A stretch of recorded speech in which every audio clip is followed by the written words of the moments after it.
Jimmy already got me laughing, man. Right as I'm hitting the record button, you're on a roll already, man. Give Jim some butter. Matt, you ready for this? The best 10 minutes is before we hit record. You gotta just fake us out and just start recording earlier. I think it'll get spicier, yeasty. Well, you guys, Matt, you were on Jim's show. What was that, a year ago? Yeah, Something like that. But we bounce around all these podcasts, so Yeah. it's hard to keep track. Yeah. I feel like we're kind of on the LA Freeway network or something. You're always running into someone from Westwood. It's the new version. It's the new version of virtual Samizdat, where they can't keep up because nobody's got a show. We're all just pinging around the virtual, metaverse. It's a circuit. It's a circuit that Jim, I've known you for 3 or 4 years now, I think. Yeah, something like that at least. And Matt, I think it's 2 or 3 years. As we're talking this through, I didn't count, but you two, I think, are my most frequent guests on here now, and Dave Collum. Huh. Well, do we get some kind of a bowling trophy for that or something? I got coffee mugs for you. Great. What does Column know? Collum who? Who is that? Who is that Dave guy? He's just a PhD professor of chemistry.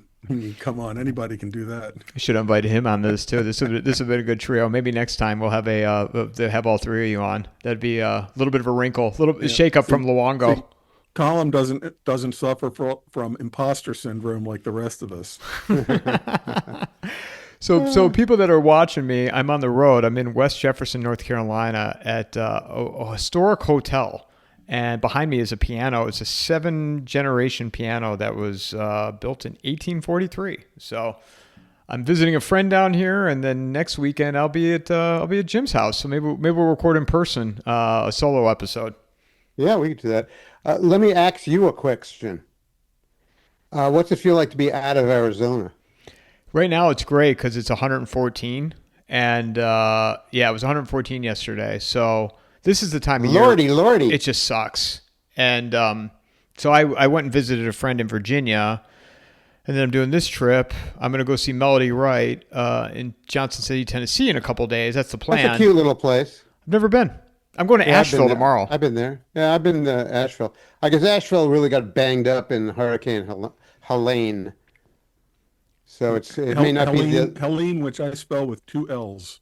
Helene. It may not be the Asheville we remember. Yeah. Yeah, I'll be curious when I get there tomorrow. The room rates were pretty low, so I'm like, well, I'll stay there. People are staying there. I mean, the town's open, so why not go there for a night? And and then I'm going to go to Johnson City, back to Ohio, Ithaca to go see Dave, and then Saratoga to come see you. And I think I'm going to stop through State College on my way back. To understand why you didn't move there? I like that town. I don't know. What's the temperature there in North Carolina and New York? Out of curiosity, it's about 75 here today. High. It was about 60 this morning. Beautiful. Perfect sleeping weather. Perfect. That's how it is here. It's in the 70s, and I'm about 3,000 feet elevation, and so it's. The nights have been perfect. I went out for my run this morning, though, and running along this river. And I guess the rivers got a lot wider after the hurricane because this area has gotten just damaged really badly, too. And, I came in just soaked to the bone from the humidity. And I'm not used to the humidity in Phoenix. But you knew you weren't in Arizona. For sure. You can't. This time of year, it's awful. And I also... The hard part is, though, right now, it's great being able to do this and being on the road and whatnot, but there's so much going on in the news that it's like, when you're at home, you're just plugged in all the time. And so I'm kind of like scattering around trying to grab conversations and, keep up with it. I don't know if you guys, the carousel is moving so fast right now. This episode is brought to you by Vaulted. Launched by McIlvaney Financial Group, with Vaulted, I literally just tap a button and I own physical gold stored in a professional vault. Vaulted is offering all of my listeners $50 of free gold when you click on my sign-up link. They have a tool called Vault Plan that allows you to passively add your gold position every month. Just activate it for 6 months and you will get $50 of free gold in your account. Click on the promo link in the show notes or go to vaulted.blbvux.net patreon.com/coffeeandamike. Sure Mhm. is. Yep. I do my best to keep up, and I'm doing okay. I don't feel anxious about it or anything. I feel a little unsettled about the direction of our country, but I don't feel anxious about following. What I do notice, and what really surprises me is how many people really think that it's impossible to establish what's real these days. I don't feel that personally. I think I have a grip on reality, but an awful lot of people feel that they don't. And that's disturbing because, you're living in a society with people who have no confidence in what they're doing. And that's pretty peculiar. But, well, we grew up in an era where there were rotary dial phones, and houses had like one phone line in for the family. So if you were talking to somebody on the phone, you knew at the other end of the line there was a human being right now talking. Mhm. And if somebody took a picture, the picture was reality, unless like the KGB or CIA went to a great deal of effort to modify it, like one of those Stalin pictures. But you believed what you saw. Everybody born since 9/11 doesn't know what to believe.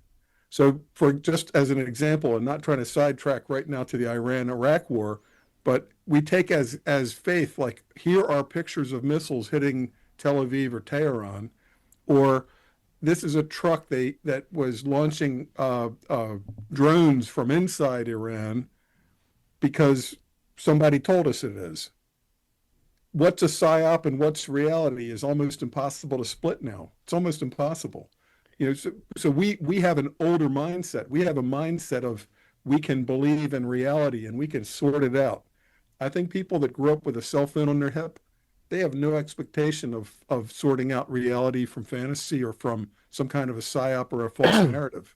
They don't even Well, expect it. I think that's largely true, but my rule of thumb is if you wait about 3 days, reality sorts itself out and you begin to get a pretty clear picture of what's going on. Well, reality may sort itself out, but it may sort itself out in a bifurcated way. One group is thinking, this is a complete lie and it's a psyop, and the other group is thinking it's complete reality. And at the end of the day, there's no like I mean, I'm not a big fan of like, the old mainstream media, Walter Cronkite, that kind of thing. But everybody watched three news networks until like the 80s. And so there was kind of a village consensus about what reality is. Now you can stovepipe yourself into just watching something that portrays the world in one way or just watching it another way. And that's what you believe. So Yeah. we might think we can sort out reality after 3 days, but there's other fractions of our population that have sorted it out in a completely different way. Well, that's true. And I went to one of the No Kings demonstrations, probably one of the smallest ones in America, on Saturday. I wrote about it this morning. It was in a little town about 7 miles north of me here in the back country north of Albany, New York. This little town's about 3 miles from the Vermont state line. And there were about 200 people on a one intersection, one stoplight intersection, on all four corners. And we hung out there for about an hour and we were chatting a number of people up. And you got the feeling of a kind of comprehensive mental illness in this crowd, that they just had no idea what was going on in the world, inveighing about this and that and things that were just completely unreal. There was one guy who was hollering about free speech. He seemed to have no idea that his team, the late Biden administration, was censoring free speech for 4 years systematically. They don't seem to understand anything about the world that we're living in. Yeah, if you get your news through a stovepipe, I mean, I have a relative moved to Washington State, from the heartland, Hmm. who has no idea about anything like, the lawfare against Trump, misuse of the FBI, the dirty dossier. They completely accepted face value that Trump Yeah. was a Russian agent because they've Isn't that only ever amazing? listened to MSNBC. Yeah. That's their only news source. And you hear this stuff all the time, and it just blows your mind. So people are badly misinformed, almost to a level of group mental illness, which is exactly what Dr. Desmet predicted, or at least outlined in his mass Sure. formation idea. You have a mass formation of people who believe in things that are not true. Yeah, by the way, I was in Ireland a month ago and I met John Waters, and his new book is called The Abolition of Reality. And and I didn't know this, but he is like a great friend of Desmet, Hmm. and in his new book, there's like long, passages of their discussions. Mhm. So yeah, people can be stovepiped into a false reality for sure. The people in a lot of we think that, oh, those people in North Korea, they must just be brainwashed. They must secretly they yearn to be free and go to McDonald's and send their kids to an American public school. But no, they are true believers because that's all they've heard. Mhm. Like in a cult, you think that everybody outside of the cult is deluded, and we're the only we're like Survivor Island of the truth here in our cult. Or as Michael Young says, the only cult you can't see is the one you're in. You know, There was one really, for real, funny thing this morning. The New York Times had a story that about the Huma Abedin and Alex Soros wedding, and the headline referred to liberal royalty getting married, and I thought, oh, that happened the same time as No King's Day. So that prompted me to wonder if there is a liberal royalty, do they have a king? I mean, there must be some hierarchy well, of if Alex Soros is the crown prince, then George must be the king. somebody's the king. Like I said, I don't think it's Bill Clinton because he's going through a slow motion mummification process. But they're out in the Hamptons at some giga mansion, with everybody's arriving in a stretch Escalade, right? Yeah, it was a Soros mansion. And they're doing it for the people. It's like the at that level you've well I what Klaus Schwab, I think he was just demoted. They found out that he's been very sticky fingered over the years, Yeah.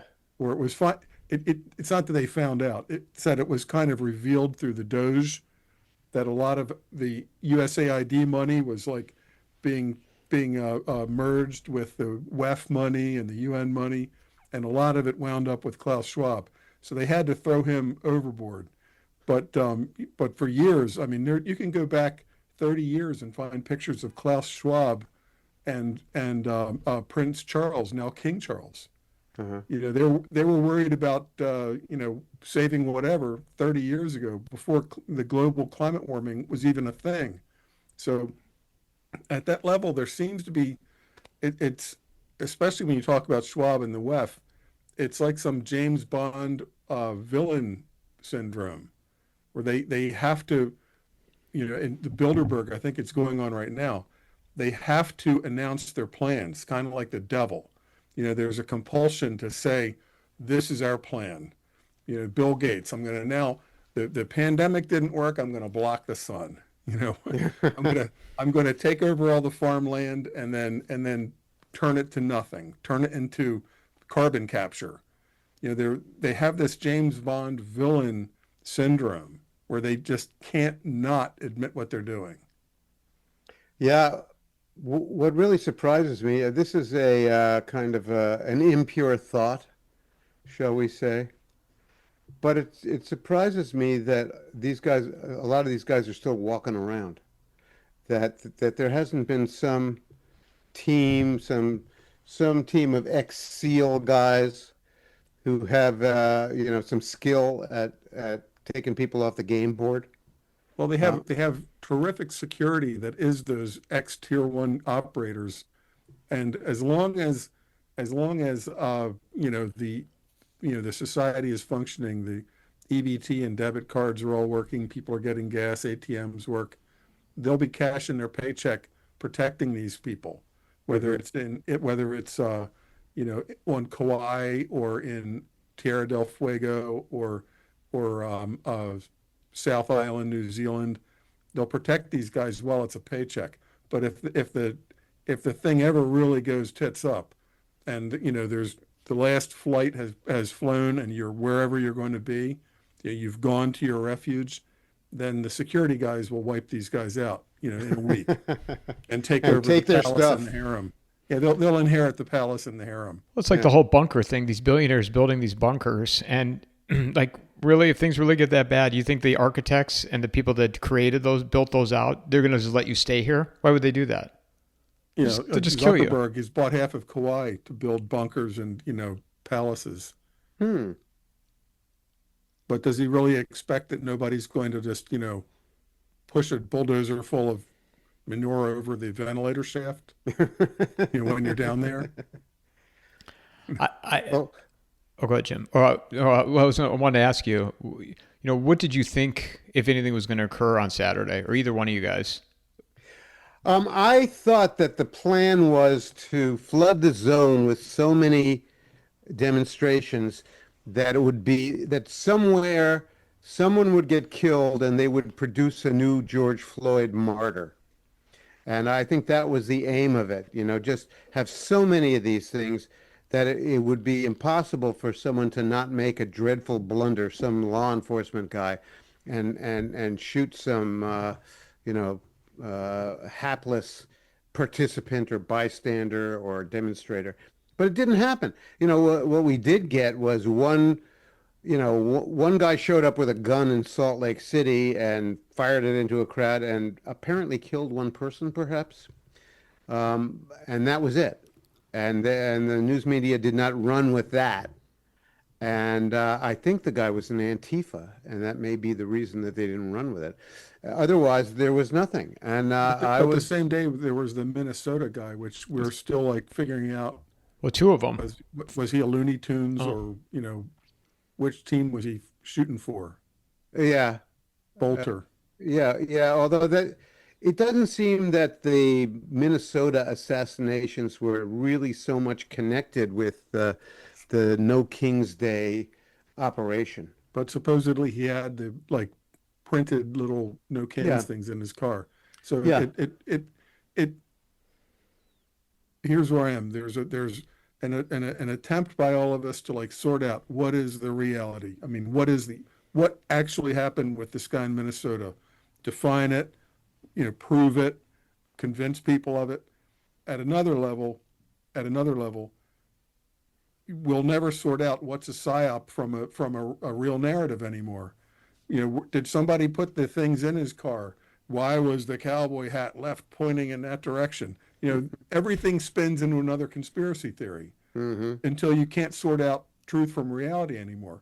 And I thought about the King's Day, the new No Kings, just like you did. They're looking for a George Floyd. But I just an hour ago I listened to Aaron McIntyre's podcast, and I forget the name of the guest he had on, but they made a good point that the No Kings rally, of course, it's paid for 2 weeks ago, with the normal cast of billionaire, uh, they called in that New York Times article you referenced about The the liberal liberal royalty. royalty. They called Alexander Soros like the scion of a philanthropic empire. You're like, oh my goodness.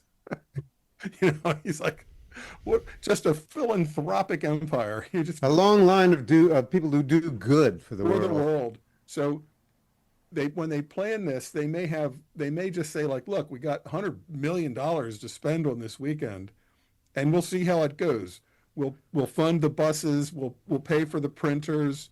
We'll pay the agitators, and we'll see what happens. But Aaron McIntyre's guest made the point that it turned out to be as a counterpoint to the bad narrative, the bad publicity the left has been getting which is macho Hispanics waving Mexican flags on top of burning cars. That's a bad look. Military-age men waving the flag of a foreign country, saying, this is stolen land. We're taking it back. And so the counterpoint to that is upstate New York, 70-year-old grannies, that were in the protests in Washington in 1970. They're out waving their, Orange Man Bad sign. I saw that picture in your column. Yeah. Orange Man Bad. That's the deep thinking. Yeah, the original thinking. Yeah, it's like the liberals, they're so harmless. It's just old liberal white people. They've got a lot of American flags. So forget about the guys waving Mexican flags and burning things. The liberals are just harmless old folks. Mm-hmm. But that's how it turned out. But they would have happily taken a George Floyd. Yeah. Or anything like that. Does it make either one of you guys wonder though? Like they were able to organize. I don't know what the final tally was, but it was well over 1,400 at the beginning of the week. 1,400, I think, minimum beginning of the week. To organize it on that kind of level in suburbs, not even not only just major cities, but suburbs across the country. Well, was it an experiment? Is an ability to flesh out an organization. If you can fund and create an organization, their website was amazing. I mean, their website, they had to have people working for months on websites that are like ready to go. So what they're hoping for is a George Floyd moment or a mass shooting moment where suddenly the same structure, the organizational structure, the template is ready to go. Buses have been paid for, everything. And if something happens, instead of, can you say there's 1,400 demonstrations, average group of people there, 2, right? So at some there were 100, at some there were 10. Some of the 1,400 they're counting, nobody showed up. But if something like a George Floyd had happened, those 1,400 all could have been, a roiling, boiling, spillover of anger, because they're hoping for a George Floyd summer, another summer. Yeah, and they're probably hoping for George Floyd to be produced by the earlier Los Angeles riots earlier in the week. I think another thing that happened was that they managed to replace the revenue flow that was taken away with USAID getting disassembled and replace it with large flows of money from billionaires like Reid Hoffman and the Walmart lady, and who have essentially bottomless pocketbooks for this kinds of things. A really good Michael Yanism is that I just heard like a week ago.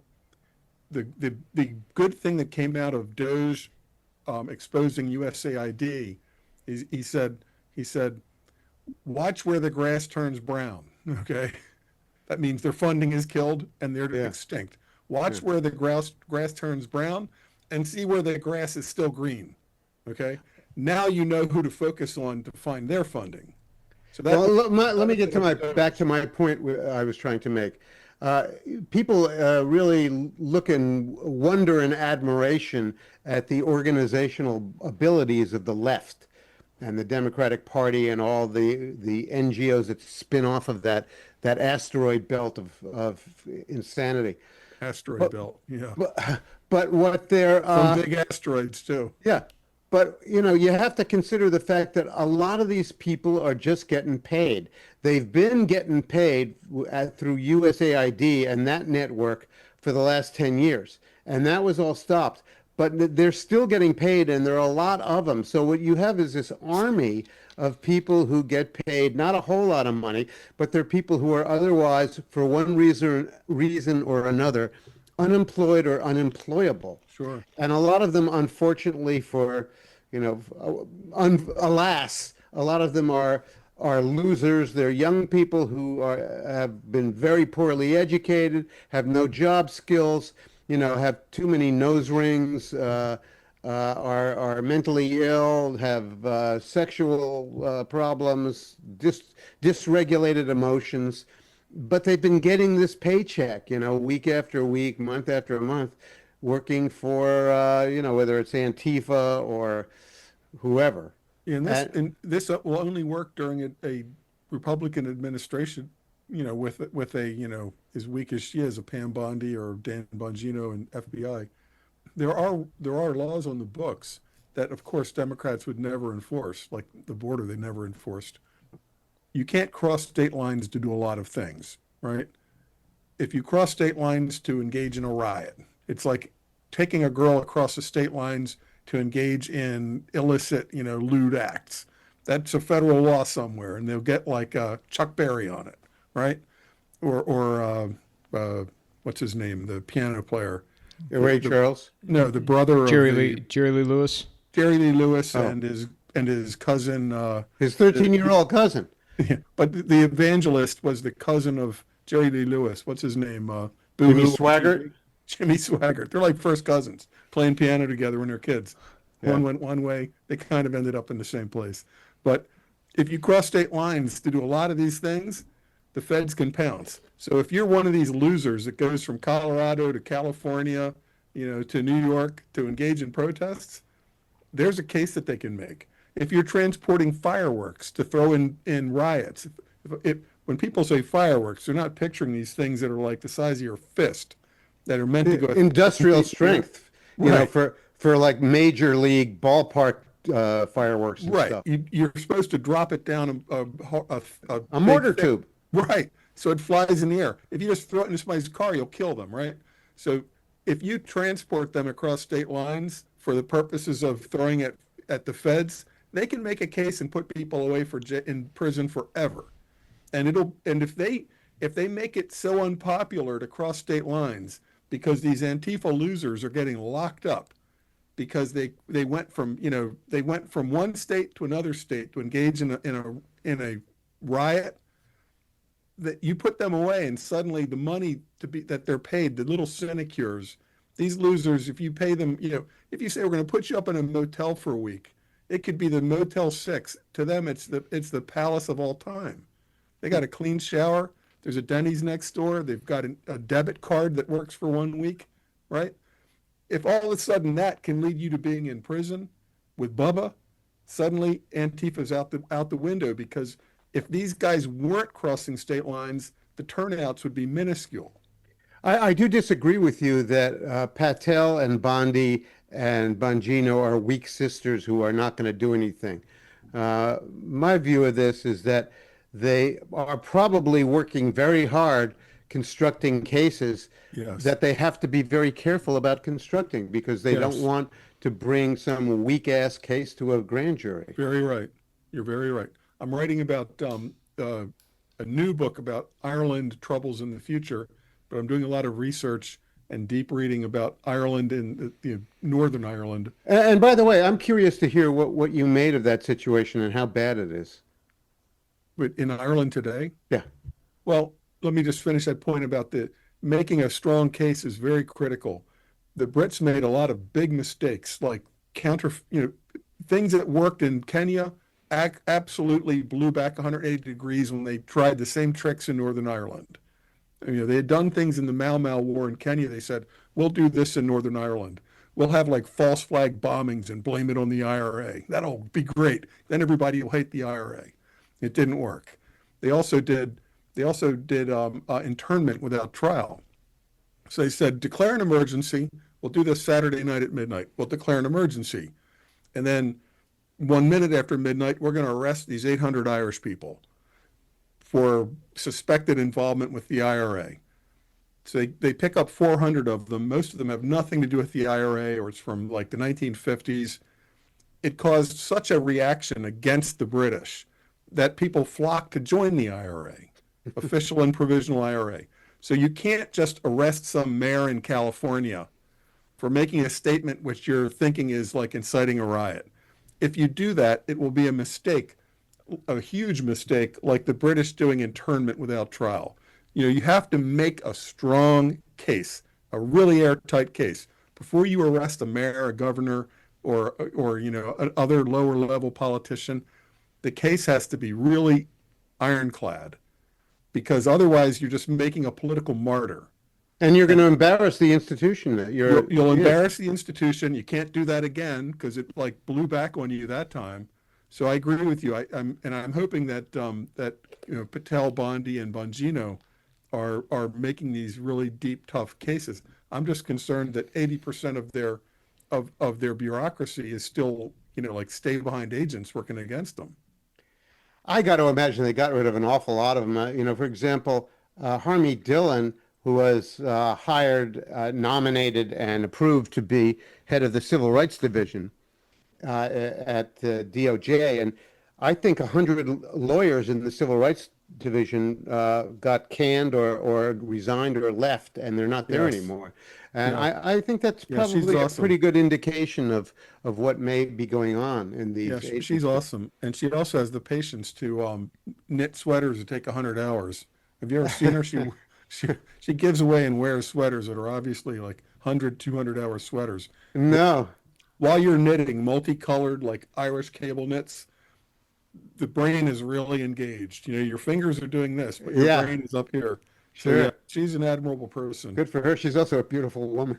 Yeah, strong. Doesn't And hurt. and she was willing to go against the Lawfare mob when they were ascendant. And Yep. the Lawfare mob was annihilating lawyers that would dare to oppose them. She was Yeah. one of the few, large, uh, nationally known attorneys that would not just knuckle under and, head for the tall grass. Yeah. Gets major kudos for that. Yep. Don't either of you guys wonder though with all this, and Jim, you've listened to me long enough, Matt, and my skepticism with it is, and obviously I was wrong. I've said this a million times of where I thought the election was going to go, but if these guys, they all got appointed in, right? Patel, Kennedy, Jay Bhattacharya, Pam Bondi. There's a reason why if they really thought that they were going to do damage, I don't think they would have got confirmed. Look at just if you take Bobby Kennedy alone, he's made some enormous and risky changes at HHS just in the last 2 months. And I mean, just last week, Right. he freaking fired like 17 board members of the board that approves drugs for the CDC, the FDA, I forget who it was, but he just canned them. And, Yep. they were in many cases sort of eminentissimos in their field. And that was a major move. And he did it, the way he did it was really, it was like watching Errol Flynn in a sword fight in an old 1940s movie. He just did it with such elegance and style. And I think that I think he's doing really important, great things. The one thing everybody's complaining I do about, too. I do too.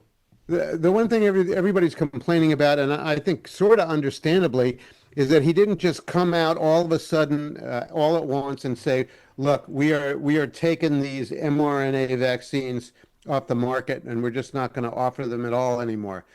I don't personally understand why he didn't do that, because as long as they're out there and being given to anybody, they're going to be harmful and they're going to injure people. So, that's a weird calculation I don't quite get, but Yeah. I think he's got to make some kind of calculation about how he gets to that point. Because you've also got this, 170 million Americans who went and got the shots, who think that they did the right thing, and they're going to be very disappointed if the misinformation is as bad as we think it was. They're going to be very disappointed to find out that they've been injured. It has to be rolled out carefully, this information. Exactly. I've become I have become, through no desire of my own, an expert in weeds in my gardens and tiny land. And there are some weeds that under the surface, all their roots are really the same. It looks like different weeds, but it's really just whether you go rhizomes. Which one is that, by the way? Rhizomes, something like that. They're all connected, dollar weeds and other things. Yeah. And some weeds, if you just go and yank the flower, the weed is saying thank you because my root will like make a bigger one next week. So you have to be very careful and calculated about how you're going to get rid of weeds. You can't just yank their flowers and walk away and think I've solved that problem. Some of them you absolutely have to design a tool that yanks the whole root out. And sometimes that patch of stuff, all their roots are really just one giant weed. You've got to go in there with the rototiller, like napalm it. Okay. Yeah. And anybody that's dealt with this knows exactly what I'm talking about. We got one That's here called what Creeping Charlie. sounds friendly. He seems nice. So Tough to get rid of. that's what Bobby Kennedy is like figuring out. Which of these things can I just go and fire this guy? That's like pulling the flower off. But if his entire staff is like his apostles and they're still in place, now they hate you even more. They've just gone further underground like the roots of the weed.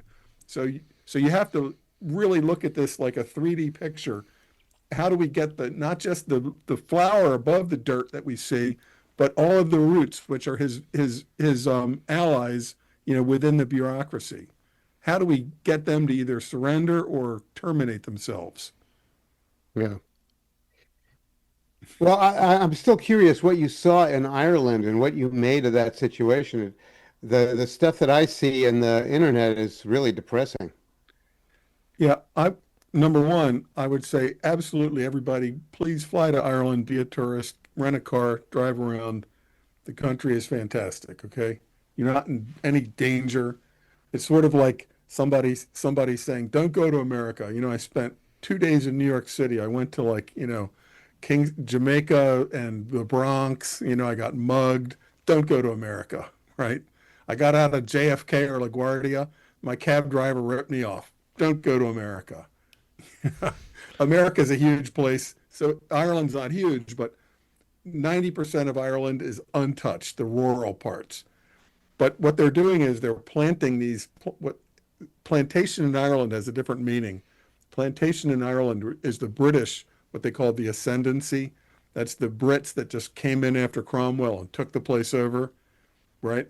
Now I own the whole county, and you surviving Irish will be basically serfs on our plantation. So now they're planting these foreign fighting age men in plantations all over Ireland, and it seems like in strategic locations, building these camps for them, and just basically letting anybody in, sort of like the Biden border situation. So anybody coming across Europe, and the guy who goes by Real Muckraker on X, who is Anthony Rubin. Anthony Rubin, one of Jan's acolytes that went down to Darien Gap, and he's crossed the Darien Gap with his brother. Well, he went to Africa, and he did the entire Africa to Europe route. Well, they'll give you debit cards. At every step, you get a debit card. So you can afford to you can continue. You get to France, and they give you one of these like 30-foot rubber boats that 50 guys will fit on. There's no military application for a 30-foot rubber boat that goes 5 miles an hour. It's not like the SEALs are going to use it, right? It's not a rib, not a rigid inflatable boat like SEALs with machine guns. This is just a fold-up, plywood floor rubber boat with like a 30 horsepower motor that can go 5 miles an hour. So 50 guys from the Middle East or Africa get on it. They drive out into the English Channel on a calm day, and they're picked up by the Royal National Lifeboat Institute, which is a volunteer Coast Guard institution that's British. It's not exactly like our Coast Guard, but similar. So they drive out in the English Channel, and then they're rescued by the RNLI, hundreds a day, every day, all men in their 20s and 30s, 90%. So they were rescued, dropped off in England, put on buses, and sent to former hotels in depressed areas that are taken, and also in Ireland, that the government will hire, like that hotel in New York, I forget, was owned by The Roosevelt. like the Roosevelt. So they'll take a depressed hotel that's losing money, and they'll tell the owner of the hotel, we'll give you $1,000 a week per head. No questions asked. You'll make millions. So the question is, who's benefiting from this? What British politicians are saying, let's do this. Let's just every week have thousands of fighting age men coming into Britain. Do you have a clue who they are? Yeah, they're yeah, but I'll get that in just a moment. Let me just finish on the Ireland thing. So because the 6 counties of Northern Ireland, which is most of the province of Ulster, right? The 6 counties, that's like Wales, Britain, Scotland, right? You can take a ferry with no papers. Once you've arrived in England, you can catch a ferry. Remember, people are handing you debit cards, right? So you catch a ferry to Northern Ireland. Then with your debit card, you pay for a cab to Dublin. Then you say, my name is Mohammed, Mohammed, Mohammed, and I'm here because I'm an asylum seeker from name any country. And they're just like, fine, that's great. And in Ireland, there are thousands of NGOs that are the intermediary, like between the USAID money and the border groups. There are all these groups taking money from the Irish government, Irish taxpayer money, to facilitate these quote unquote asylum seekers, which are now pretty much universally called fake asylum seekers. So then they go to some hotel or a brand new camp built by the Irish taxpayer, where Irish, to me, traders are making millions of dollars to sell out their own country, to seed these migrant plantations into the middle of Ireland, but they're fighting age men. Where's the families? Where's the women? Where's the children? I mean, I'm not saying there aren't any, because you can fly straight from Africa to Dublin. You can catch an airplane from Africa, or maybe via Holland or Paris, but you land in Dublin and you just claim asylum. And it's like, well, you're black, you're African, you're claiming asylum, come this way. Welcome to Ireland. But people are making money off of this because the bureaucrats are just ordered, facilitate asylum seekers, just send them to the next step.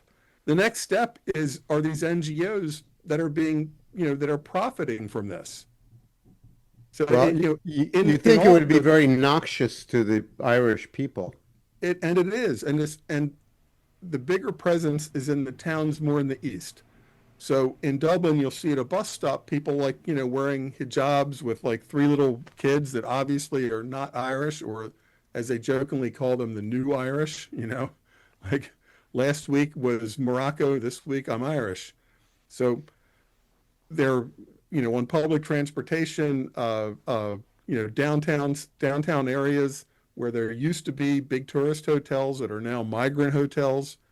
It kills tourism in the classic areas, like in Dublin, in Cork, the main cities. People don't want to go there because the first and elm of these towns, where there used to be an old hotel, that hotel is now a migrant center. So at First and Elm, in these medium-sized to large-sized towns, what you're seeing is fighting age men hanging around that are obviously not Irish. So what tourist is going to want to stay at the still surviving hotel, a kilometer away? Why would you be there? So, Ireland is still beautiful. You get 10 miles out, you get 10 kilometers outside of the cities. It's the same Ireland. You can still come to Ireland completely safe. But and something we know from the French Revolution, the Bolshevik Revolution, every revolution, if you take over the key cities, you don't need to take over the rural areas. Now mountain countries are a little different. They can have guerrilla bands that survive up in mountains or in deep jungles. But a country like Ireland or France or even Russia, where there's no like mountains for the guerrillas to hide, if you take over the key cities and you install, a complete revolutionary dictatorship, then you can just move out the small towns at will and bring the guillotines out or the firing squads. What are the locals going to do when, 100 soldiers show up in a small village? Mm-hmm. Do you think Ireland is doomed? No, and that's the point of what I'm writing is that in some of these big epical conquests, and I would count like the Islamic conquest of Spain, which took like a century, but they did not get all the way to the top of Spain. They got to like the 5-yard line, but that coast along the Bay of Pyrenees. Biscay, Mar Oh. Cantabrica, the Mm. top tier of counties were never conquered. And eventually they pushed the Muslims back out. Or you have the German invasion of Russia. They get all the way to Moscow, they get to Stalingrad. And as I've said before, if you're looking at a map in 1942, and you can see these in old textbooks or online, the progression of the Germans and the Japanese. If you're looking starting in like 1939 to 1942, you're going, wow, the Germans and the Japanese are going to definitely win. They're going to link up in India, and that's it. They're going to win. But the Japanese got to a high tide line, and the Germans got to a high tide line. They overstretched their logistics. They've got partisans fighting them in the back, or American submarines in the Pacific. And then it's all the way back to Berlin, all the way back to Tokyo. So, and it's just maybe wishful thinking, but I think Ireland could be the place where this conquest of Europe kind of like reaches the high tide line, and the Irish are like, "Nah, we're not doing this. Mhm. We're going to just say, if you're not Irish, you don't belong here." And maybe that's the high tide line, because the UK seems cooked. Yeah, Unless kind of something does. really radical, dramatic happens. It's in the news today that Starmer is finally agreeing to an inquest of these Muslim rape gangs from like the last 20 years. And it's like, oh, about time, welcome to the party, Mac, welcome to the party. But imagine that your politicians for 20 years have just allowed newcomers with a new attitude towards girls, to say the least, to rape your own girls in grooming gangs, including Muslim police that will cover it up. And your own politicians cover it up. Tommy Robinson, he goes to solitary confinement eventually. He's out now. But I mean, the level of treason for this is almost incalculable. But the Irish, we have to separate what happened in Northern Ireland in the 70s, 80s from what happened in the rest of Ireland in the teens and 20s. When the Republic was established, the Irish eventually said, the Brits, we're done. What they wound up with was 6 counties that remained part of the UK, but 20 counties became the Republic of Ireland. It's not satisfactory to everybody. Obviously, 1970s, 1980s happened. But I think that eventually the Irish wake up and say, we've never been a colonizer. We never colonized anybody. We never oppressed anybody. We were starved and genocided in this potato Holocaust famine. Ireland was still full of food when this potato famine, quote unquote, happened. It was just being sent to England from these English estates that had been taken over. So the only crop that the Irish could survive on, these little like half-acre plots, was potatoes. When a blight hit the potatoes, the Irish starved. They went all over the world. But the Irish themselves never were oppressors to anybody. If the globalists can go to Little Ireland, where it's only been Irish, it's like till the last ice age, it's just Irish, nobody else. All those walls, all those stone walls, Irish. Picked up rocks to clear fields to make walls like New England, right? It didn't start out as a beautiful field, right? It started out as a rock quarry, and New England hands and Irish hands had to build those walls to make a field. It wasn't that they loved these stone walls. It's that that's the only way we can make a field to grow things on. But it was only the Irish. They never oppressed Indians. They never had colonies in Congo. Nothing. So if the globalists can say nobody can have their own country, even you Irish, you got to be mixed into a globalist blend. I think that the Irish are going to say, "No, we're done. We're not going to do that. We deserve to." And because of the Irish diaspora, there are Irish in America and other countries that would support that. So I can only imagine that Keir Starmer is going to end up being hung from a lamppost. I follow Paul Weston. Paul Weston he's P. Westhoff on X. I follow him, and he was actually arrested like 10 years ago for reading Churchill in like a public place from a Churchill book called The River War, where Churchill in the early 1900s gave his opinion of Islam. So he read the words of Sir Winston Churchill and was arrested for like antagonizing Muslims. So I follow him, and he and I agree. These are traitorous acts. Yeah. Selling your people out like this, what's lower than allowing rape gangs to take advantage of your small, helpless girls? Yeah, nothing. What's lower than that? If There's that doesn't deserve a hanging, The only thing that's lower would be eating them. right, right. And there were actually kebab shops where it was like, what's in that kebab? Yeah, I've heard about that. Right. It's pretty appalling. Did you get over to England while you were there? No, I flew in and out of Dublin, but I drove east, west, all on the little rural roads. Ireland's so fascinating because Ireland is so unlike American agriculture, especially like American big Midwestern agriculture. Maybe it's more similar to some like New England agriculture. The average, the average farm is a couple acres, and the average field, maybe a farm might be 10 or 20 acres, but a field is 1 or 2, 3 acres, surrounded by a stone wall, a dry stone wall, which were in the field after the last ice age. And everything revolves around that. So around those small fields are these little rural roads that are like 2-meter wide asphalt roads. And it's like looking at a cell structure. So you can drive anywhere in Ireland to within like a quarter mile of where you're trying to go on these little tiny roads without going on motorways at all. Yeah, I was there in 1997 or so, and but I was mostly in the west around Kerry and then up towards Connemara and the Irish. I forget in Irish the Irish language. They don't call it Gaelic. It's the Irish language that they call themselves the land of 10,000 welcomes. It's like an Irish saying in Irish language. And that can really work against the country because if you have this like welcoming, we're all brothers, we love everybody, and you're living in a high trust society like Ireland, that's great. Any other Irish person, your car breaks down, come in, have dinner, stay in my house.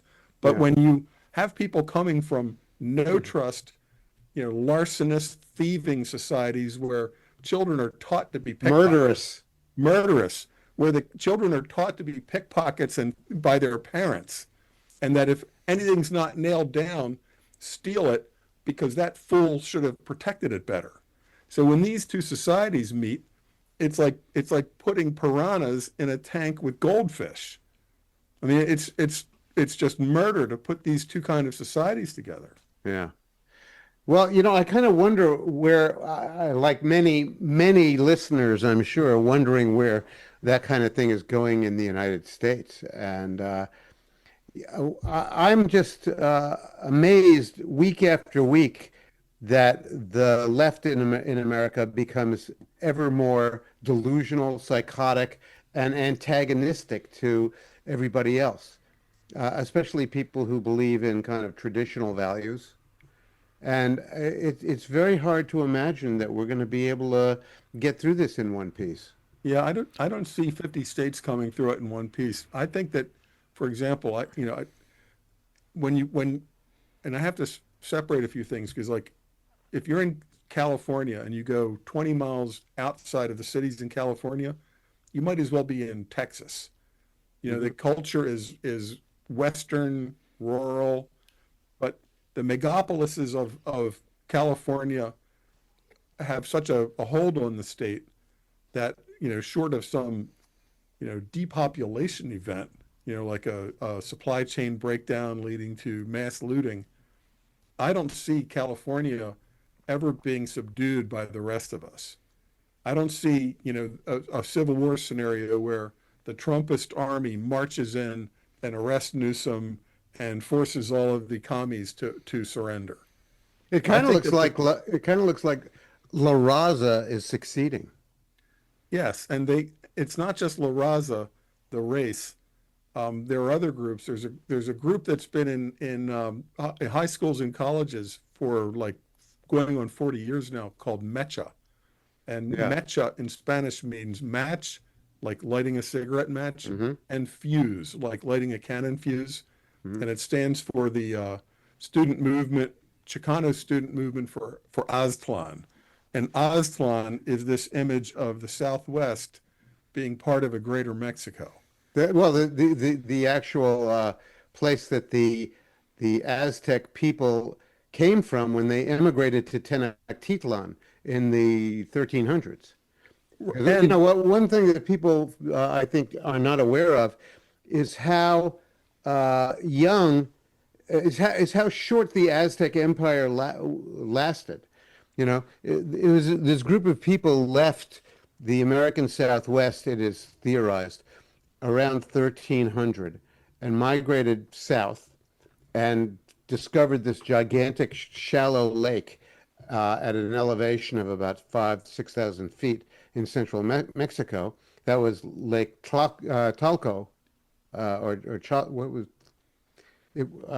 Fuck, I forget the name of the lake. But they founded the city of Tenochtitlan on an island in the lake, and they built all these causeways, which eventually carried aqueducts to bring fresh water to the city, and that was in 1320. You know, fast forward 200 years, it's 1519, and the city has grown to be a city of 1 million people. They've subjugated all these other people all around central Mexico and beyond, and enslaved some of them, and some of them have just been captured, and they're beginning this procedure of sacrificing them on the top of their temples. And, you know, they did a bit of that in, you know, going up to the year 1500, but the thing really accelerated after the year 1500. And they started to get kind of paranoid and crazy and psychotic, thinking that their world was going to end if they didn't propitiate the sun god.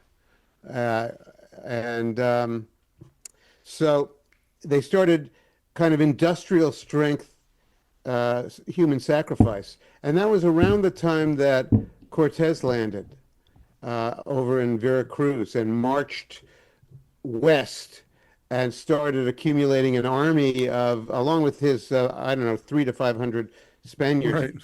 He had, very few.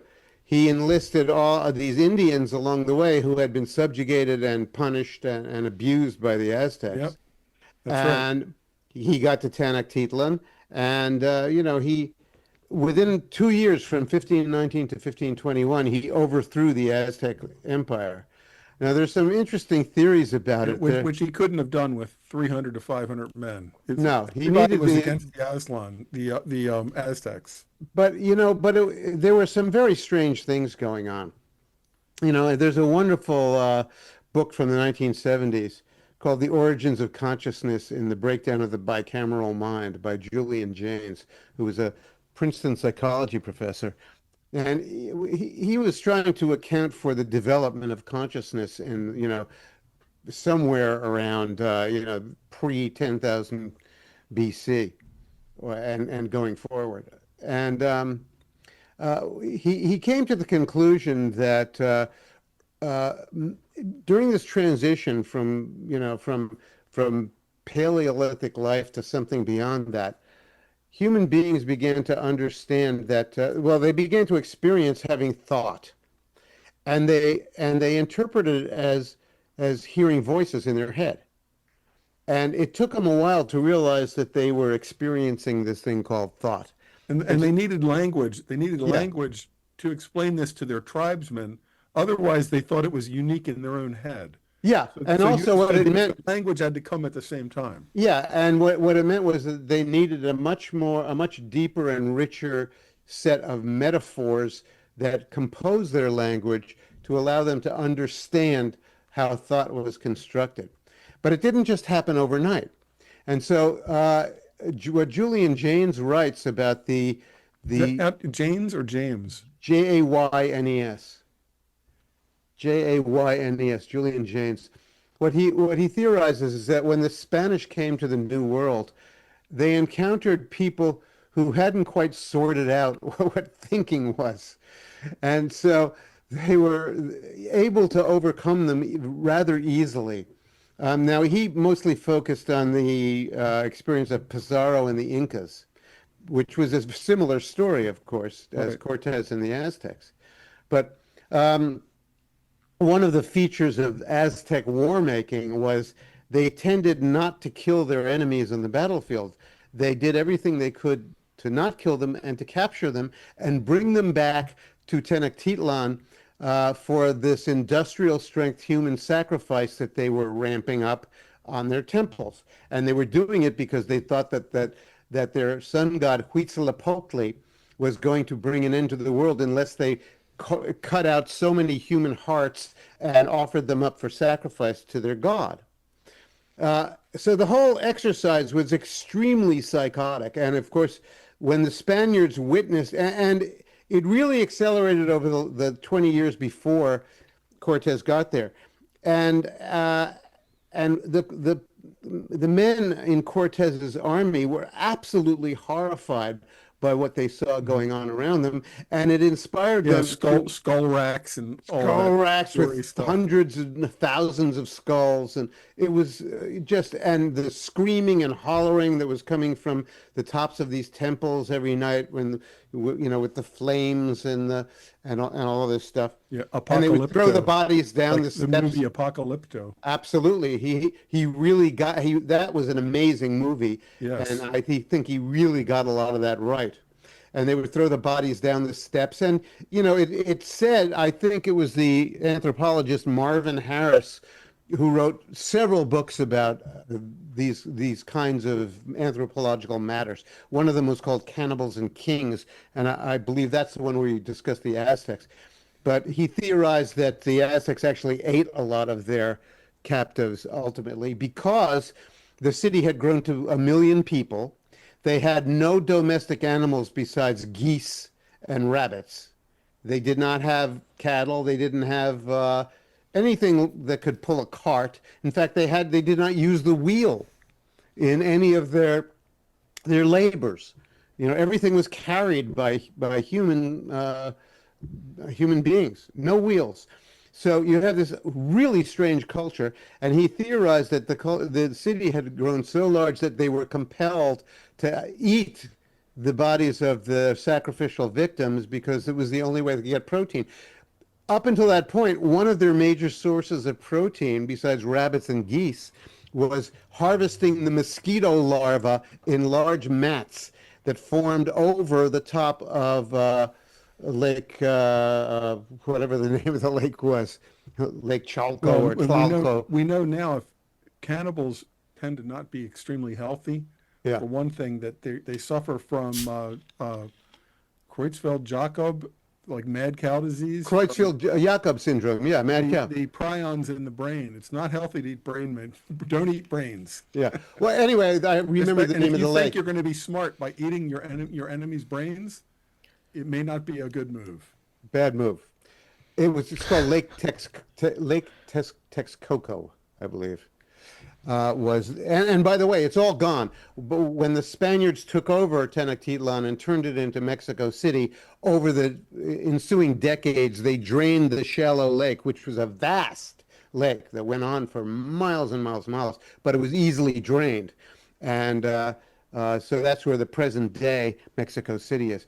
But to get back to this, so Cortez was hanging out in a suburb of Tenochtitlan called Coyoacan, which is now a very wealthy suburb of Mexico City, and hanging out with Montezuma, his captive.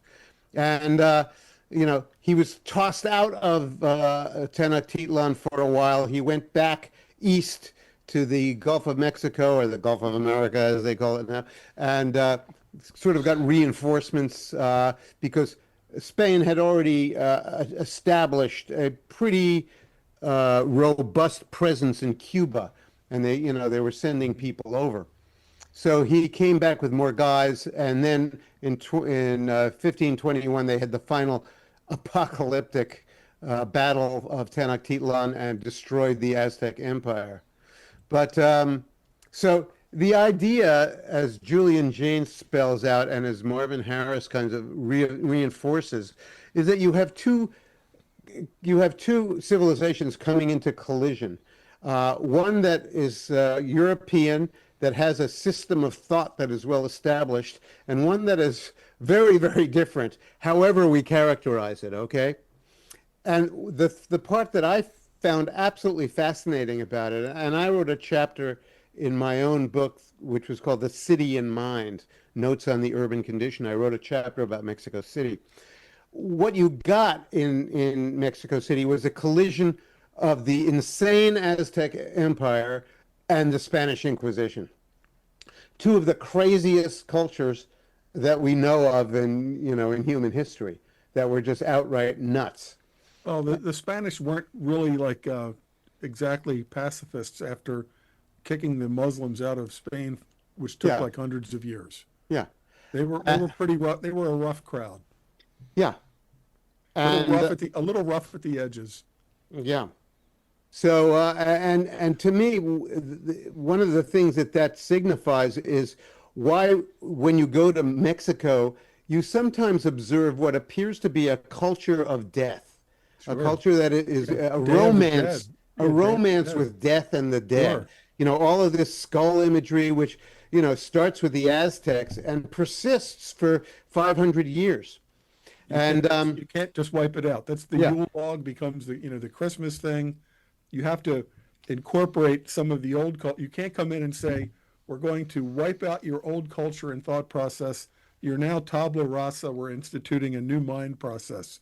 Yeah. You have to incorporate the pagan into the Christian. And by the way, there's that's still part of the Mexican culture for sure. One of my favorite quotes out of history came from a guy who was the viceroy of Mexico in the 1700s, and he was asked what his method of governance was. And he said, do little and do it slowly. Endure. Yeah. Be there the longest.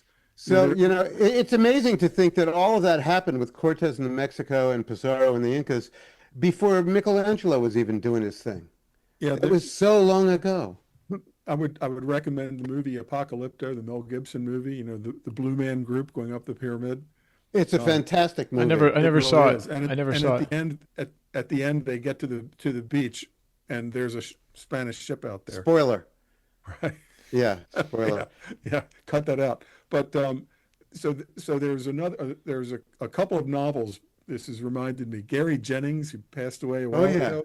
Aztec. He wrote Aztec and The Journeyer. The Journeyer is like the complete Marco Polo that he couldn't tell in his book back then. So The Journeyer is amazing and Aztec is amazing. Where does The Journeyer take you? It's Marco Polo, but with everything filled in. Instead of the 100-page Marco Polo, it's the 700-page Marco Polo. Oh. But it's the Marco Polo journey, first person. And Aztec is also an amazing novel. Somebody born in Mexico City before the Spanish get there, who lives through the Spanish conquest of Mexico.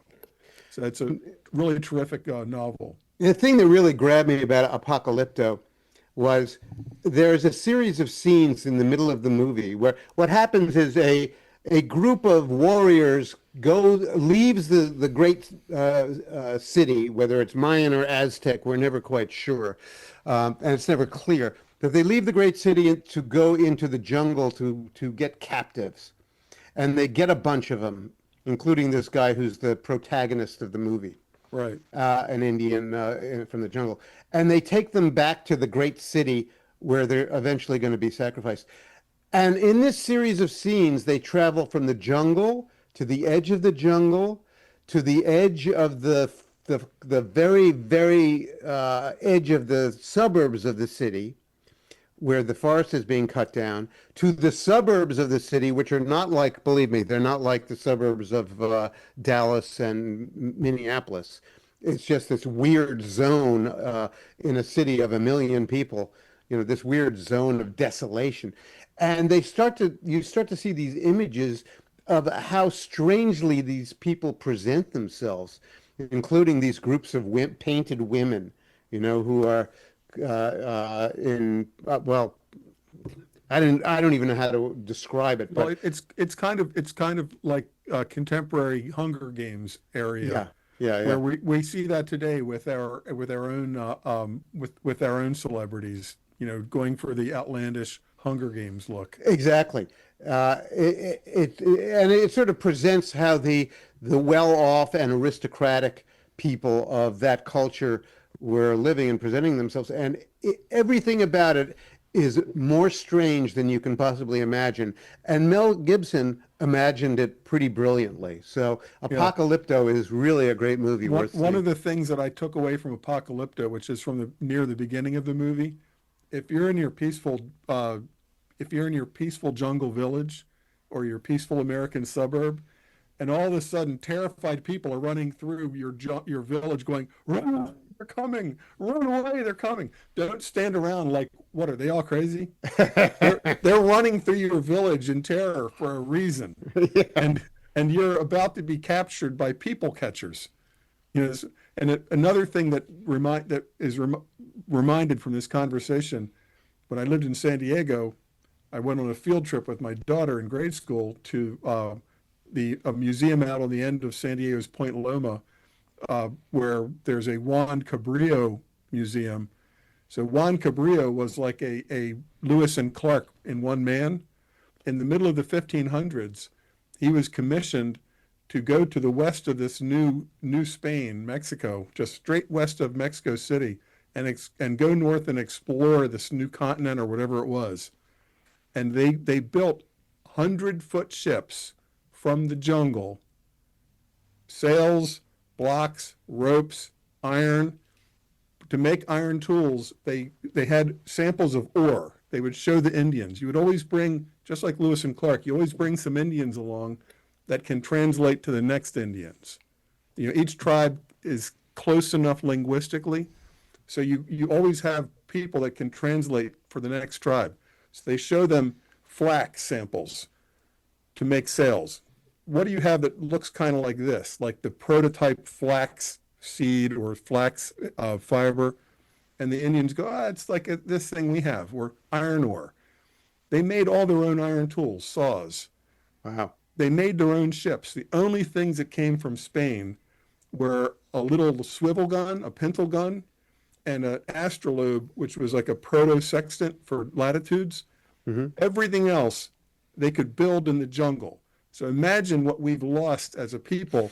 We think, I'm going to build something. That means I'm going to Home Depot, and I'm going to buy all these tools and buy lumber that's already cut, and I'm going to build a shed. No, you're just putting a shed together. Imagine just going into the forest and building a shed. First, make your own iron tools. Yeah, most people couldn't build a raft. Right. So these guys, in order to attach the timbers together, they would use lignum vitae or ironwood, really super dense woods, and make what they called tree nails. Trunnels. And they would bore they would make a drill that two guys with long handle would drill into the frames and the planks, and then drive trunnels into them. They even made the saws and the drills in the jungle from iron ore. Amazing. And then Spain just put that book away for 200 years until the Father Juan Serra and others did the mission trail. But they had mapped all the way up to San Francisco Bay, like hundreds of years before it was later colonized.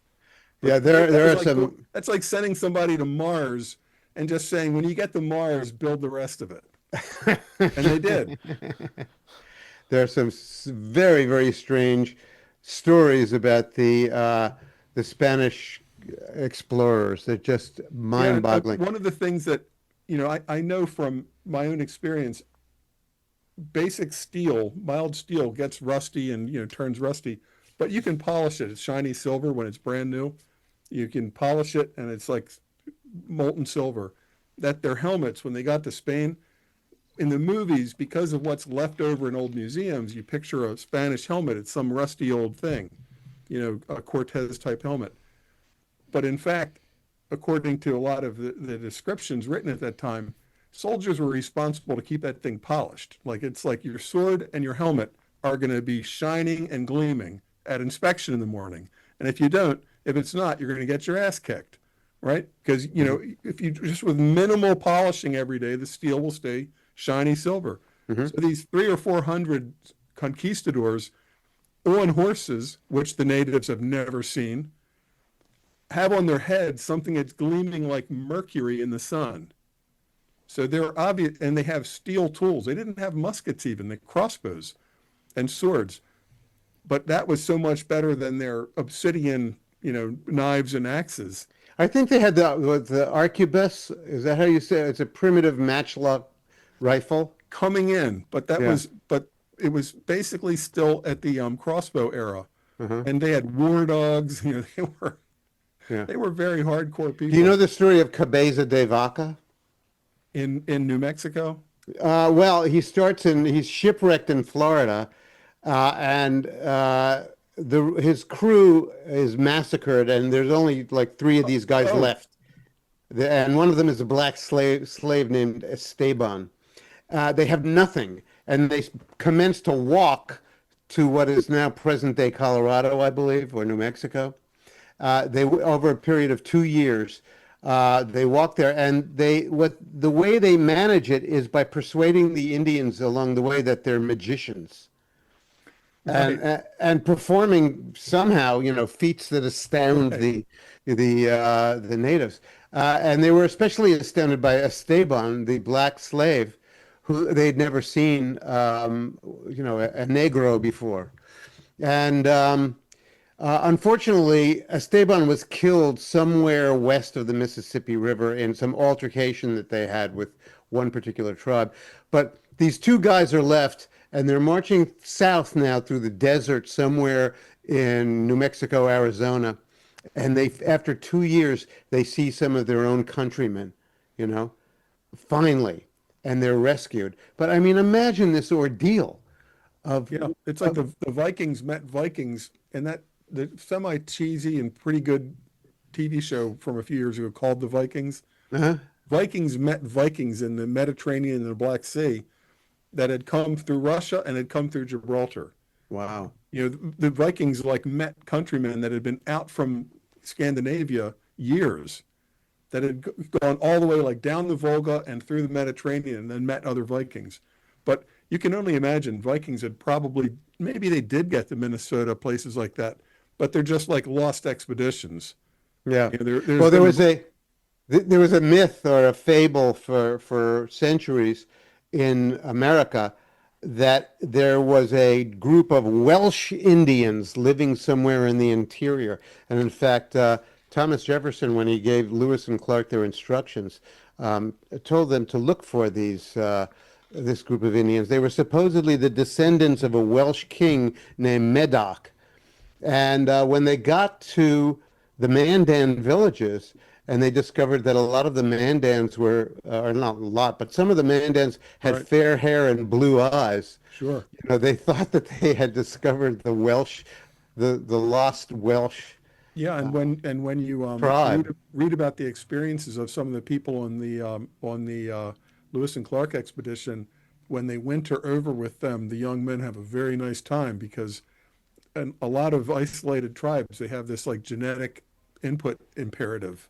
Yeah. You know, they intuitively understand that inbreeding is not good, and if people who are taller with different color eyes show up, here's my daughter. You know? Yeah. So they apparently spent a really good winter with the Mandans. Yeah. By the way, Jefferson also gave Lewis and Clark instructions to keep their eyes peeled for mastodons, because he thought they were going to be out there. At some point when he was back in Monticello, you know, Jefferson was one of the circle of natural philosophers who corresponded in the civilized world, including, you know, from America to Europe. And they corresponded with Carl Linnaeus and all the great scientists of Europe.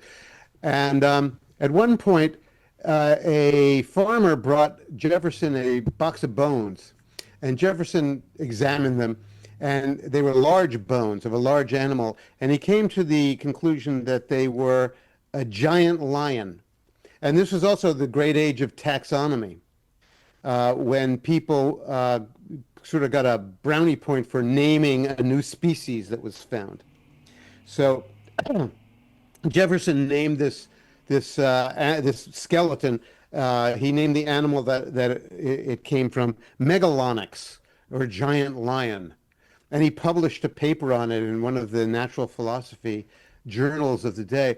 But then he received a French journal of natural philosophy, and it turned out that another scientist from France named Cuvier had found an identical skeleton in Paraguay and identified it correctly as a giant sloth, not a lion. From the skull or something. From the claws, and I think from the whole skeleton. So he correctly identified it as that. We fell for that. Well, we fell for a lot of hoaxes even into the 20th century. What was it? Peking Man was like the missing link kind of thing. Yeah, there was another one too, wasn't there? I forget his name. Anyway, all of that stuff was the basis of my 1985 book, An Embarrassment of Riches, which was about these two bumbling botanists who were sent into the southern wilderness by Thomas Jefferson to find something that's not there. And but imagine being in those times.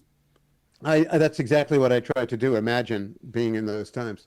And I don't think that we can quite grok how strange human life can be.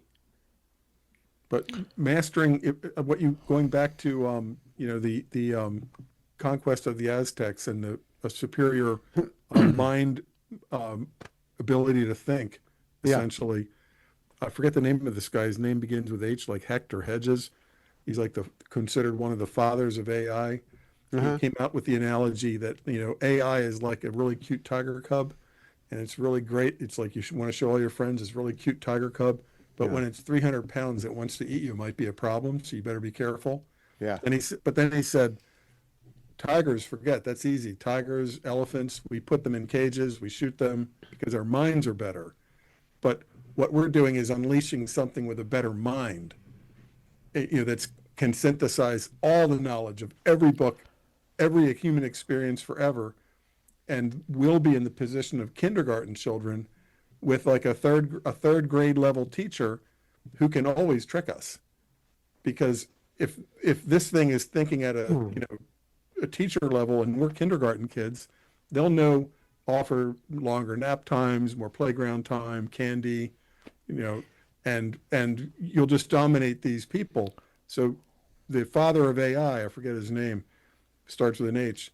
He said, you got to be really, this is something we've never done. We mastered the steam engine. We mastered the wheel. We mastered fire. But it was always a human mind on top of it. And maybe there was a monopoly of really smart guys, the Rockefellers, Carnegies, Fords. For a while, Gates. The City of London, Elon Matt. Musk. Matt, are you going to say that it all goes through the City of London? Jim, are you going to say that too? Not yet. I'm not there. But if we're giving this over to something that's not human, we've never had an industrial revolution where the actual machinery was smarter than we were. Yeah. It's not very encouraging. There's a risk. John McCarthy is the father of AI too, by the way, Matt. So, but this There's probably a number of father of AI starts with an H, Hedge or Hecht. But the problem I see is that eventually AI becomes sentient, which is on the verge, if it's not already, and decides we're just parasites. Why are we spending so much energy feeding these parasites when what we need is more energy for data centers? So let me interrupt for a second, and because you bring up a good point. When I was in Virginia, I happened to meet a guy that was working for Amazon Web Services, and he was telling me how they're building these data centers all over the place, and they just invested $20 billion into data centers in Pennsylvania, and I don't know what other states, but. Jim, you said earlier, you're like, I don't know where this, and suddenly nuclear power plants are back in style and a good thing. Right. Well, and suddenly. And Jim, you were talking about earlier, you'd said, I don't know what the direction of this country. Let me share with you guys my thoughts and then get your reaction. And maybe we could wrap up after that, unless you guys want to keep going. But, I think that ultimately where this is, and, Trump winning the election, the tech bros have the financial instruments. And now with all these things that they're implementing, the CBDC is virtually here. And now with AI continuing to be on the rise, Matt and I, our mutual friend Matt Smith wrote that article about the death of, AI is going to be a death of white collar jobs and lower jobs. But I think this is inevitable where this is going. And I wonder, all these illegals that have flooded both in Europe and flooded the United States, is this to create some type of civil unrest, if not civil conflict? Because they don't care if a couple million, if not more, people die. And now you can use that to get all these people out of the country. We got to know who's here, and the country will support it. They'll say, "Oh yeah, digital ID. We've got to know who's here. And we got to get these people out of here." And ultimately, we're walking into a trap. And I think coming in culturally where we're at right now too. Now with the Middle East and Russia, Ukraine, and BLM and Antifa, just creating all this tension, right? To get people to ultimately, somebody to cross that threshold and then force the government to come in and say, all right, we don't have the manpower, like over the weekend, nothing happened, but we don't have the manpower or law enforcement to cover all this. We need Palantir. We need more technology so we can keep an eye on all this stuff. I went off on a tangent there, but central planning. Well, everything's being centralized. Everything's being centralized right now. I don't think that you're going to see this play out in a linear way. Yeah, I see a tremendous potential for disorder in the system, breakdown, disappointment, foiled expectations, human error. And, that's why I wrote my World Made by Hand series of books, because I think that's 100%, ultimately where we're heading. 100%. Yep. But don't you think though with technology? No, I don't. I don't think. Let me finish Mike, I don't think that. Let me finish my thought. Okay. I'm asking you a question. You wanted me to ask you more questions. I'm asking you a question. I'm asking both of you a question. If they have controls of the technology, I could scream all day long, right? You can take your gun down to the Capitol, but what are you shooting at? You're against technology. They can debank you. They can deplatform you. They can starve you out. They can look what they did with people in the medical system. Look what they did with VDARE. Run you through the court system and financially break you. They don't need to send 10 people to knock on your door. So how would you overcome that? They know it. They've got the grip, and they just tighten it. I go back to a plan to ride the tiger or a plan to control the tiger is not the same as riding or controlling the tiger. And the things that are being unleashed are not going to be able to be managed. There's too much chaos in the system. There's too many loose connecting rods flying off. Too much fragility. Way too much, and too much uncertainty. And they may have a goal of some kind of, somewhere between Brave New World and 1984 dystopia. But I think that the odds are at some point there's civil war breaks out based on supply chains breakdown. Everybody's always asking, when is this going to happen? It's not going to happen while like EBT, debit cards, ATMs are all working. You can gas up your car. You can still get to work. It's not going to happen then. It's going to happen when there's no food at the store and people are going crazy. Then the government will be shown to be completely incapable of keeping any kind of order. It'll be like one of these Max Headroom flashing videos with the, cutting in and out with some government figure saying, go now for your new CBD card, but nobody's listening. Everybody's out trying to, loot the last gas station that hasn't been looted. Yeah, and that in itself would be kind of a transitional phase. Yeah, absolutely. Because eventually things will settle out, and what you'll be left with is just a much lower standard of living, a much lower population, much less technology. This book's subtitle is 10 years after the end of the world as we knew it. Yeah. So it's not like, and that's very similar to the, World Made by Hand idea that I sketched out. Yeah. Yeah, and I would recommend if you want a long, deep read, John Waters' Abolition of Reality, because you can't, you're not going to maintain a system where you're telling everybody 2 + 2 = 5 or 77. Reality has a way of reasserting itself. There's never been a time in history, including many famines and genocides, where only 1 or 2% of the people are involved in making food, and 98% are relying on some kind of a high-tech system to go to stores and buy something in a box that went through 10 steps from the fields, plural, to your microwave.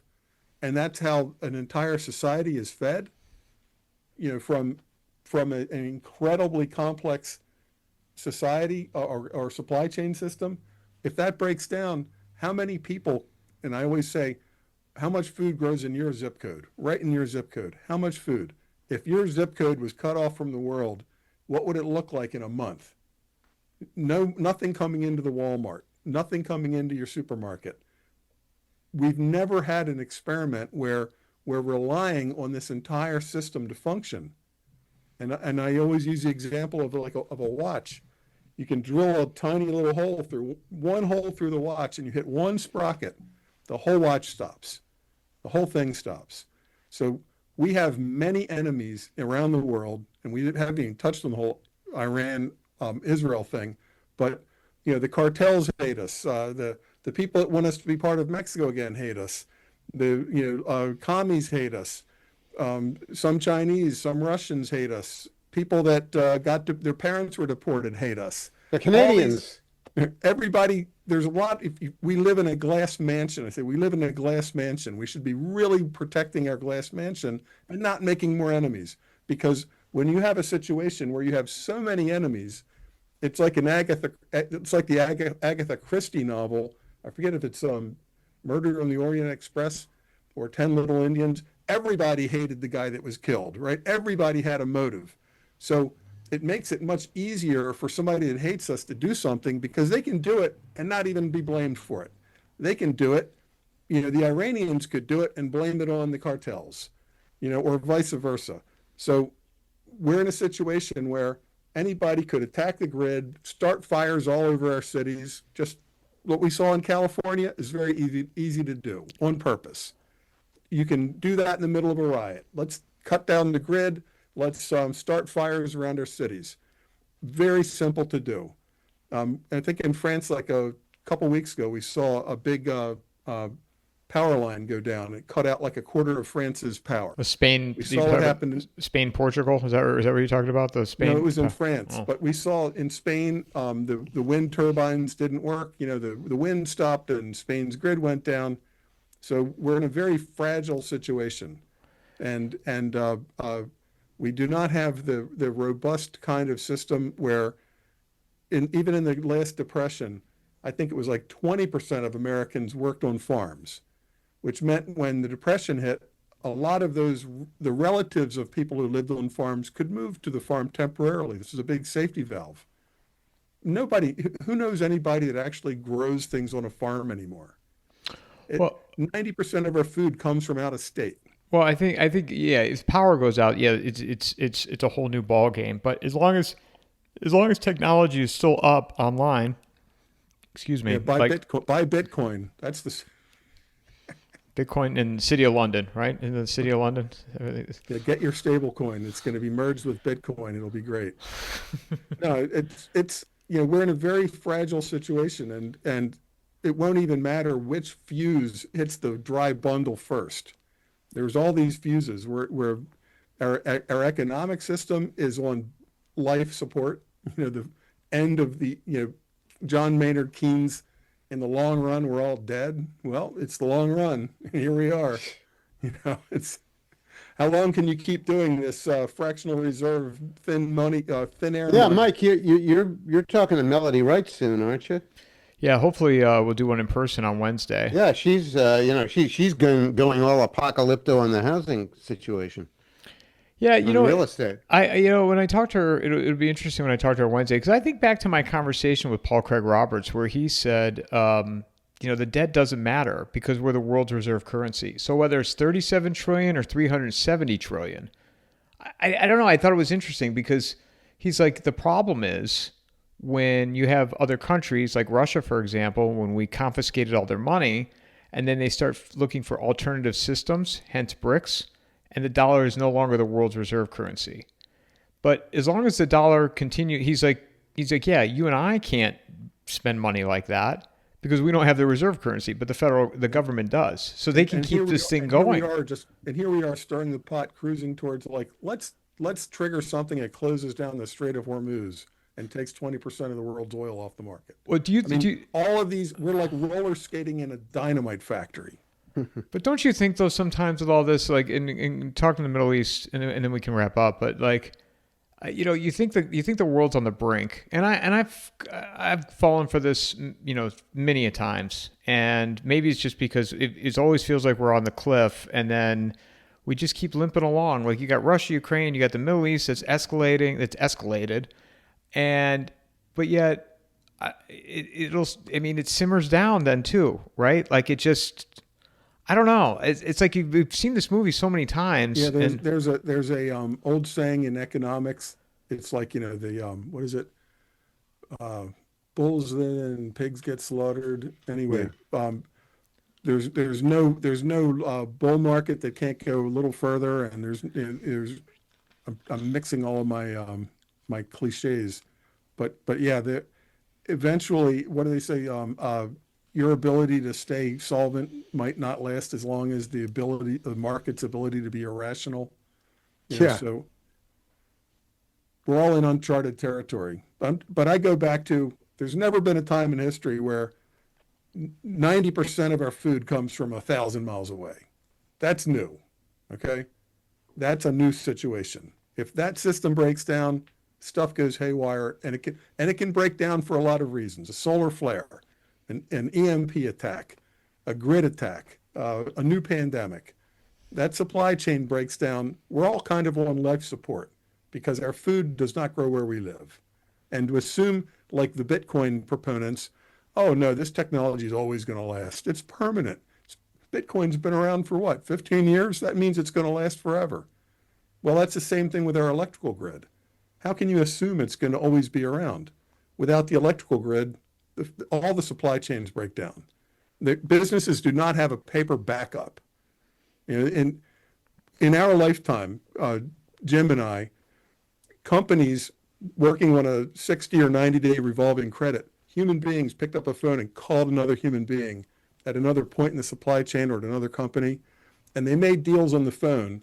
Secretaries wrote things up in triplicate or quadruplicate, and copies were saved and sent to the bank and sent to the other company. And everybody worked on this trust basis, but it was essentially telephone and paper in our lifetime. That doesn't even exist at all anymore. If the modern internet goes down, there's no ability for all of these food processors on the supply chain to keep it running.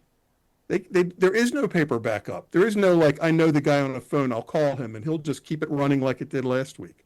That doesn't exist. We're way out over the canyon like Wile E. Coyote, and there's no net down there.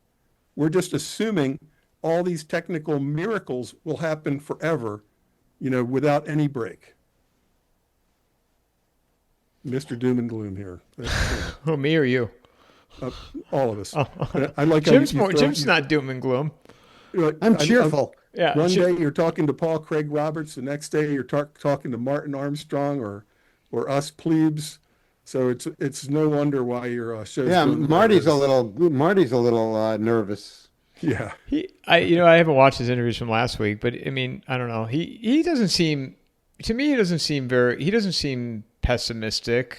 I mean, I don't like to say doom and gloom.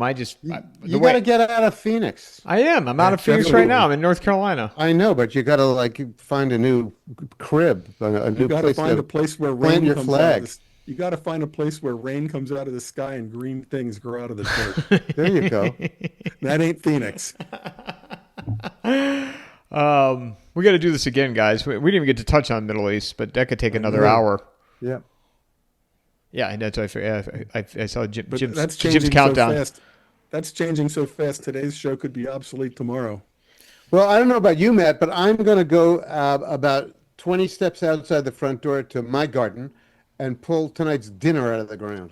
Beautiful. Where can people find you, Jim? I'm at Kunstler.com, Kunstler.com on Substack, and my blog, Clusterfuck Nation, comes out every Monday and Friday by 9 o'clock in the morning. Next My podcast? books are all on that too. Next podcast? My next podcast will be in, I don't know, about 3 or 4 days with a guy named John Seaman, who is a retired federal attorney who's going to talk to me about the how you build a conspiracy case. Oh, interesting. Not a conspiracy theory, but a conspiracy case for prosecution. Good. And we need to.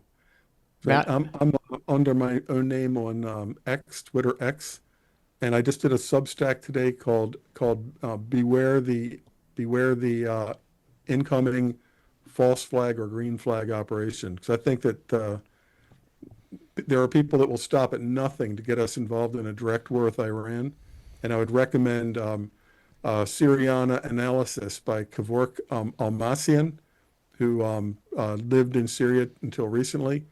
And his theory is that the goal with Iran is to just wreck it like Syria, so that there is no unified national government. It's not a question of regime change. It's a question of social destruction, to just turn the 20 ethnic groups living in Iran against each other, feed them all arms, and have the place just wrecked.